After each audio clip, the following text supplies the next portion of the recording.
Friends, હવે આપણે which, whose, how many અને how much જેવા પ્રશ્નસૂચક શબ્દોથી અંગ્રેજી વાક્ય બનાવતા શીખીશું.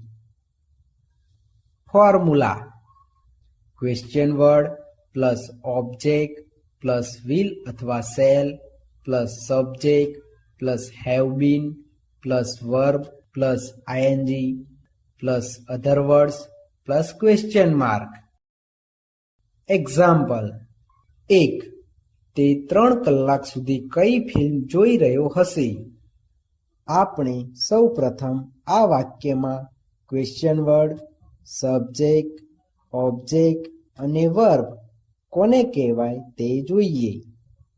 આ વાક્યમાં કઈ ક્વેશ્ચન વર્ડ છે, તે સબ્જેક્ટ છે, ફિલ્મ ઓબ્જેક્ટ છે અને જોવું વર્બ છે.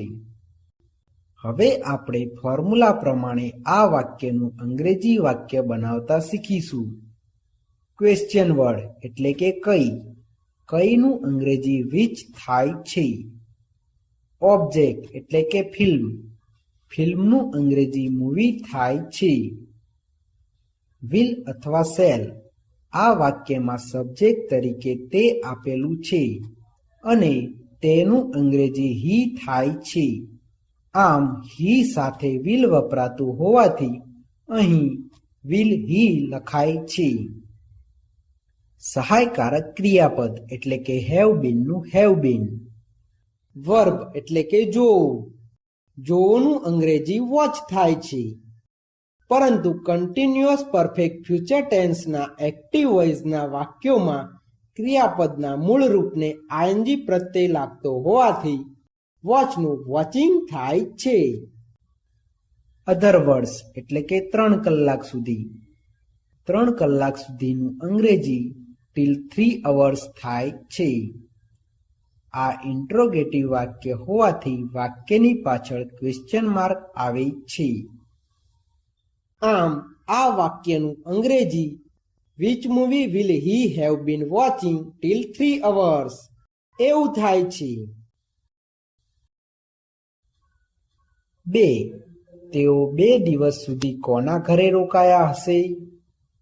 આપણે સૌ પ્રથમ આ વાક્યમાં ક્વેશ્ચન વર્ડ, સબ્જેક્ટ, ઓબ્જેક્ટ અને વર્બ કોને કહેવાય તે જોઈએ.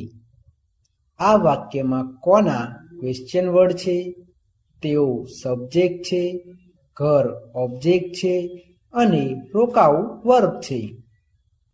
હવે આપણે ફોર્મ્યુલા પ્રમાણે આ વાક્યનું અંગ્રેજી વાક્ય બનાવતા શીખીશું. ક્વેશ્ચન વર્ડ એટલે કે કોનાનું અંગ્રેજી whose થાય છે. ઓબ્જેક્ટ એટલે કે ઘરનું અંગ્રેજી home થાય છે. will અથવા shall આ વાક્યમાં સબ્જેક્ટ તરીકે તેઓ આપેલું છે અને તેઓનું અંગ્રેજી they થાય છે. આમ તે સાથે will વપરાતું હોવાથી અહીં will they લખાય છે. સહાયકારક ક્રિયાપદ એટલે કે have been નું have been. વર્બ એટલે કે રોકાવુંનું અંગ્રેજી stay થાય છે.